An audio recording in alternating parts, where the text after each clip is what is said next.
മലയാളികൾക്കെന്നും കപ്പയും ബീഫും കോമ്പിനേഷൻ എപ്പോഴും ഇഷ്ടമാണല്ലേ. അപ്പോൾ ഇന്ന് കപ്പയും ബീഫും കൂടെ ചേർന്ന് എല്ലും കപ്പയും അഥവാ കപ്പ ബിരിയാണിയാണ് ഉണ്ടാക്കാൻ പോകുന്നത്. അസാധ്യ ടേസ്റ്റാണ് കേട്ടോ, സൂപ്പർ ടേസ്റ്റാണ്. നിങ്ങൾ ഒരിക്കലെങ്കിലും ഇതുപോലൊന്ന് ട്രൈ ചെയ്ത് നോക്കണം കേട്ടോ. വീഡിയോ സ്കിപ്പ് ചെയ്യാതെ കണ്ടേക്കണേ. കൂടെ തന്നെ ആരെങ്കിലും സബ്സ്ക്രൈബ് ചെയ്യാതെയാണ് വീഡിയോ കാണുന്നതെങ്കിൽ പ്ലീസ് ഒന്ന് സബ്സ്ക്രൈബ് ചെയ്ത് സപ്പോർട്ട് ചെയ്തേക്കണേ.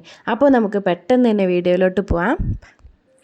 അതിലേക്കായിട്ട് നമ്മളിവിടെ ബീഫ് എടുത്തിട്ടുണ്ട്. ഇത് എല്ലോടും കൂടിയ ബീഫാണ് കേട്ടോ, എല്ലോടും കൂടിയ കടിച്ച പൊട്ടുന്ന എല്ലാണ്. അപ്പൊ എല്ലോടും കൂടിയ ബീഫാണ് എടുത്തിട്ടുള്ളത്. ഇത് 1/2 കിലോ ആണ് എടുത്തിട്ടുള്ളത് കേട്ടോ. അപ്പൊ നിങ്ങൾക്ക് അളവിനനുസരിച്ച് എടുക്കാം, അതിനനുസരിച്ച് ഇൻഗ്രീഡിയൻസ് കൂടുതൽ ആഡ് ചെയ്താൽ മതിയാവും. ഇതിപ്പോ 1/2 കിലോ ആണ് ഞാൻ എല്ലോടും കൂടിയ ആ ഒരു പീസും ഉണ്ട് എല്ലും ഉണ്ട് അങ്ങനെ മിക്സ് ആക്കി വാങ്ങിച്ചിട്ടുള്ളതാണേ. ഇതിലേക്ക് 2 സ്പൂൺ അളവില് ഇഞ്ചി വെളുത്തുള്ളി പേസ്റ്റ് ആണ് കേട്ടോ ആഡ് ചെയ്ത് കൊടുക്കുന്നത്. അപ്പൊ നിങ്ങൾക്ക് വേണമെങ്കിൽ ഇഞ്ചിയും വെളുത്തുള്ളിയും ക്രഷ് ചെയ്തും ആഡ് ചെയ്യാം. ഞാനിവിടെ പേസ്റ്റ് ആഡ് ചെയ്ത് കൊടുത്തിട്ടുണ്ട്. കൂടെ തന്നെ ചെറിയ ഉള്ളി ആഡ് ചെയ്യുന്നുണ്ട്. ചെറിയ ഉള്ളി ഒരു 100 ഗ്രാം അളവിലാണ് കേട്ടോ ആഡ് ചെയ്യുന്നത്. കഴുകി വൃത്തിയാക്കി തൊലിയൊക്കെ കളഞ്ഞെടുത്തിട്ടുള്ളതാണ്. കട്ട് ചെയ്യുന്നില്ല കേട്ടോ, മുഴുവനോടെ തന്നെ ആഡ് ചെയ്ത് കൊടുക്കുവാണേ. അടുത്തതായി 1/4 ടീസ്പൂൺ അളവില് മഞ്ഞൾപ്പൊടി ആഡ് ചെയ്യാം. 2 ടേബിൾ സ്പൂൺ അളവില് മല്ലിപ്പൊടി ആഡ് ചെയ്ത് കൊടുക്കുന്നുണ്ട്. കൂടെ തന്നെ 2 ടേബിൾ സ്പൂൺ അളവില് മുളക് പൊടി ആഡ് ചെയ്യുന്നുണ്ട്. ഇത് സാധാ മുളക് പൊടിയാണ് ആഡ് ചെയ്തിട്ടുള്ളത്. 2-2.5 ടേബിൾ സ്പൂൺ ആഡ് ചെയ്യുന്നുണ്ട് കേട്ടോ. അടുത്തതായി 1/2 ടീസ്പൂൺ അളവില് കുരുമുളക് പൊടി ആഡ് ചെയ്ത് കൊടുക്കാം. നിങ്ങൾക്ക് വേണമെങ്കിൽ കുരുമുളക് ചതച്ചും ആഡ് ചെയ്യാം കേട്ടോ. ഒപ്പം തന്നെ 1 ടീസ്പൂൺ അളവില് ഗരം മസാല പൊടിയാണ്. ഇത് വീട്ടിൽ പൊടിച്ചതാണ് കേട്ടോ. പട്ട, ഗ്രാമ്പൂ, ഏലക്ക എല്ലാം കൂടെ ഒരുമിച്ച് പൊടിച്ചതാണ്. അതും കൂടെ ആഡ് ചെയ്ത് കൊടുത്തിട്ടുണ്ട്. അടുത്തതായി വേണ്ടുന്നതാണ് വിനാഗിരി. ഒരു 2 ടേബിൾ സ്പൂൺ അളവില് വിനാഗിരി ആഡ് ചെയ്ത് കൊടുക്കുന്നുണ്ട് കേട്ടോ. നിങ്ങൾക്ക് ഈ ഒരു വിനാഗിരിക്ക് പകരം നാരങ്ങ നീരും ആഡ് ചെയ്ത് കൊടുക്കാവുന്നതാണ്. ഞാനിവിടെ വിനാഗിരി എടുത്തന്നേ ഉള്ളൂ കേട്ടോ. ഇനി നമുക്ക് ആവശ്യത്തിനുള്ള ഉപ്പിട്ട് കൊടുക്കാം. ഞാനിവിടെ 1 ടീസ്പൂൺ അളവില് ഉപ്പ് ആഡ് ചെയ്ത് കൊടുക്കുന്നുണ്ട്. ഇതൊക്കെ നല്ലതുപോലെ ഒന്ന് വേവിച്ചെടുക്കേണ്ടതായിട്ടുണ്ട്. അപ്പൊ അതിലേക്കായിട്ട് വെള്ളം ആഡ് ചെയ്ത് കൊടുക്കുവാണ്. ഞാൻ 1 ഗ്ലാസ് നിറച്ച് വെള്ളം ആഡ് ചെയ്യുന്നു കേട്ടോ. നമുക്ക് നല്ലതുപോലെ ഒന്ന് വേവിച്ചെടുക്കണം. ഞാനിവിടെ 6-7 വിസില് കേൾപ്പിക്കുന്നുണ്ട് കേട്ടോ. ആ എല്ലൊക്കെ ആയതുകൊണ്ട് നല്ലതുപോലെ വെന്ത് വരണം. അപ്പൊ നിങ്ങളുടെ പ്രഷർ കുക്കറിനനുസരിച്ചിരിക്കും എത്ര വിസില് വേണം എന്നുള്ളത്. ഞാനിവിടെ ഒരു 6-7 വിസില് കേൾപ്പിച്ചെടുക്കുന്നുണ്ടേ. അപ്പോൾ ഫ്ലെയിം ഓൺ ആക്കിയിട്ടുണ്ട്. ഫ്ലെയിം ഇപ്പൊ മീഡിയം ഫ്ലെയിമിലാണ് കേട്ടോ വെച്ച് കൊടുത്തിട്ടുള്ളത്. ഒരു 6-7 വിസില് കേട്ടിട്ട് നമുക്ക് തിരിച്ചു വരാം. നമ്മുടെ ബീഫൊക്കെ വെന്ത് വരുന്ന സമയം കൊണ്ട് തന്നെ കപ്പ ചെറുതായിട്ട് കട്ട് ചെയ്തെടുത്തിട്ടുണ്ട്. ഞാനിവിടെ 1 കിലോ കപ്പയാണ് കേട്ടോ എടുത്തിട്ടുള്ളത്. 1/2 കിലോ ബീഫിന് 1 കിലോ കപ്പയാണ് എടുത്തിട്ടുള്ളത്. അപ്പൊ ഇങ്ങനെ കുഞ്ഞു പീസസ് ആക്കി കട്ട് ചെയ്തെടുത്തിട്ടുണ്ട്. എന്നിട്ട് അത് മുങ്ങി നിൽക്കുന്ന തരത്തിൽ വെള്ളം എടുത്തിട്ടുണ്ട്. ഓക്കെ, ഇത് നമുക്കിനി നല്ലതുപോലെ വേവിച്ചെടുക്കണം. അതിലേക്കായിട്ട് ഞാനിവിടെ ഉപ്പ് ആഡ് ചെയ്യുവാണ്. 1 ടീസ്പൂൺ അളവിലാണ് കേട്ടോ ഉപ്പ് ആഡ് ചെയ്തിട്ടുള്ളത്. കൂടെ തന്നെ 1/4 ടീസ്പൂൺ അളവില് മഞ്ഞൾപ്പൊടിയും കൂടെ ആഡ് ചെയ്യാം. എന്നിട്ട് ഇത് നല്ലതുപോലെ തിളക്കട്ടെ കേട്ടോ. തിളച്ചിട്ട് നല്ല രീതിയിൽ കപ്പ വെന്ത് വരണം. അതുവരെ നമുക്ക് വെയിറ്റ് ചെയ്യാം. സ്പൂൺ വെച്ചിട്ട് നമ്മൾ ഇടയ്ക്കിടയ്ക്ക് ഒന്ന് ടെസ്റ്റ് ചെയ്യണം കേട്ടോ. ഒത്തിരി അങ്ങ് വെന്ത് കുഴഞ്ഞു പോയേണ്ട ആവശ്യമില്ല. ചെറിയ പീസസ് ആക്കി കിട്ടണം. ആ ഒരു രീതിയിലാണ്.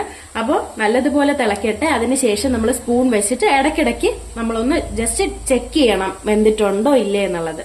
ഓക്കെ, അപ്പൊ നമുക്ക് വേകുന്നത് വരെ വെയിറ്റ് ചെയ്യാം.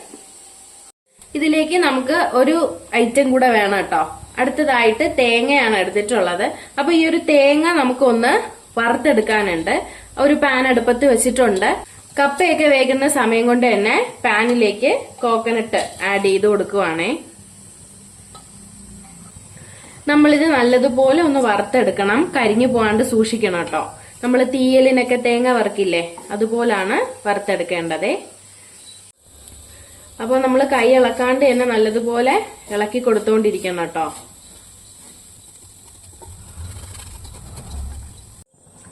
അപ്പോൾ കണ്ടില്ലേ, നമ്മുടെ ആ ഒരു തേങ്ങയൊക്കെ നല്ലതുപോലെ കളർ മാറി വന്നിട്ടുണ്ട്.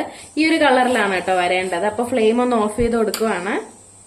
എന്നിട്ട് നമുക്ക് ഇപ്പൊ തന്നെ വേറൊരു പാത്രത്തിലോട്ട് നമ്മൾ മാറ്റണം. അല്ലെങ്കിൽ ആ ഒരു ചട്ടിയുടെ ആ ഒരു ചൂട് കൊണ്ട് ഇത് കരിഞ്ഞു പോകാനുള്ള ചാൻസ് ഉണ്ട് കേട്ടോ. അപ്പോൾ വേറൊരു പാത്രത്തിലോട്ട് മാറ്റാം. നല്ലതുപോലെ കപ്പയൊക്കെ വെന്ത് കിട്ടിയിട്ടുണ്ട്. ഇനി നമുക്ക് ഈ വെള്ളമൊക്കെ ഒന്ന് വാർത്ത് കളയണം കേട്ടോ. വാർത്ത് കളഞ്ഞിട്ട് വരാം. അപ്പോൾ കപ്പയൊക്കെ നല്ലതുപോലെ വാർത്ത് മാറ്റി വെച്ചിട്ടുണ്ട്. അതുപോലെ തന്നെ നമ്മൾ ബീഫ് നല്ല രീതിയിൽ വെന്ത് വന്നിട്ടുണ്ട്. കുക്കർ ഓഫ് ചെയ്തിട്ട് അങ്ങനെ തന്നെ റെസ്റ്റ് ചെയ്യാൻ വെച്ചിട്ടുണ്ടായിരുന്നു. അപ്പോൾ കുറച്ചും കൂടെ വെന്ത് വരും. എയർ തനിയെ പോകുമ്പോൾ കുറച്ചും കൂടെ വേവാനുള്ള ടൈം കിട്ടും കേട്ടോ.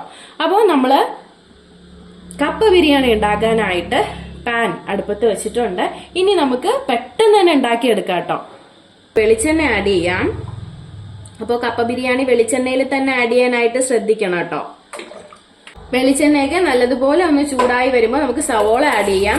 ഞാനിവിടെ 2 സവോളയാണ് കേട്ടോ നീളത്തിന് കട്ട് ചെയ്തെടുത്തിട്ടുള്ളതാണ് ആഡ് ചെയ്തിട്ടുള്ളത്. നമ്മൾ ചെറിയ ഉള്ളിയൊക്കെ നേരത്തെ ആഡ് ചെയ്തിട്ടുണ്ട് കുക്കറിൽ. അപ്പൊ അതിന്റെ പേരിലാണ് 2 സവോള എടുത്തിട്ടുള്ളത്.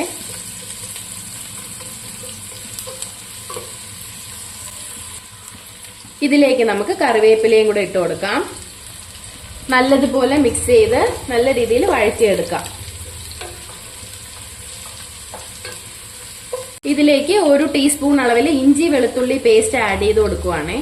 സവോളയൊക്കെ കളർ മാറി തുടങ്ങിയിട്ടുണ്ട്. ഈ ഒരു സമയത്ത് 1 ടേബിൾ സ്പൂൺ അളവിൽ മല്ലിപ്പൊടി ആഡ് ചെയ്ത് കൊടുത്തിട്ടുണ്ട് കേട്ടോ. കൂടെ തന്നെ 1 ടേബിൾ സ്പൂൺ അളവിൽ കാശ്മീരി മുളക് പൊടിയും കൂടെ ആഡ് ചെയ്ത് കൊടുക്കാം. 1/2 ടേബിൾ സ്പൂൺ അളവിൽ ഗരം മസാല പൊടിയും കൂടെ ആഡ് ചെയ്ത് കൊടുക്കാം. എല്ലാം കൂടെ നല്ലതുപോലെ മിക്സ് ചെയ്ത് കൊടുക്കാം. ഈ പൊടിയുടെയൊക്കെ പച്ച മണം മാറണം കേട്ടോ. അതുവരെ നല്ലതുപോലെ വഴറ്റിയെടുക്കാം. സവോളയൊക്കെ നല്ലതുപോലെ മൊരിഞ്ഞു വന്നിട്ടുണ്ട്, കണ്ടില്ലേ? ഇങ്ങനെ ആവുമ്പോഴാണ് നല്ല ടേസ്റ്റ് കേട്ടോ കഴിക്കാനായിട്ട്. ഇനി നമ്മൾ വേവിച്ച് സെറ്റാക്കി വെച്ചിട്ടുണ്ട് നമ്മുടെ ബീഫ്. ആ ഒരു ഗ്രേവിയോടെയാണ് ആഡ് ചെയ്ത് കൊടുക്കുന്നത്.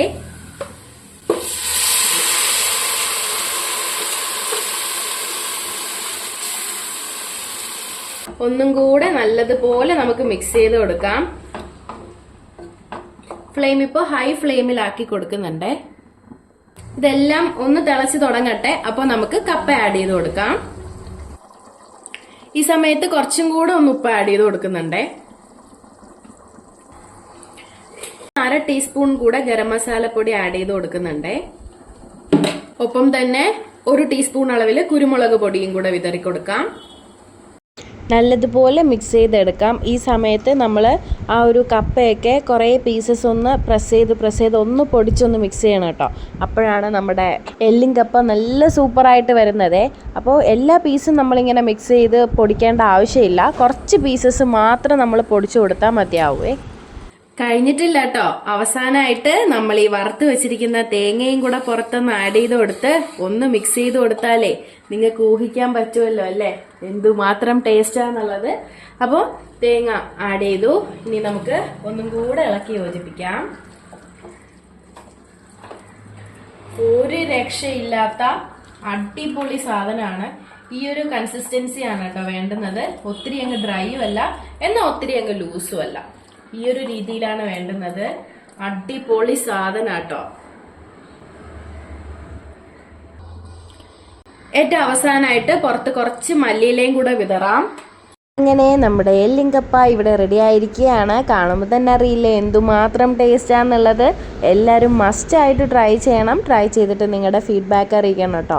വീഡിയോ ഇഷ്ടപ്പെട്ടെങ്കിൽ ലൈക്ക് ചെയ്യാനും ഷെയർ ചെയ്യാനും ചാനലൊന്ന് സബ്സ്ക്രൈബ് ചെയ്ത് സപ്പോർട്ട് ചെയ്യാനും മറക്കരുത് കേട്ടോ. അപ്പോൾ നമുക്ക് പുതിയൊരു വീഡിയോ ആയിട്ട് വീണ്ടും കാണാം. ബൈ.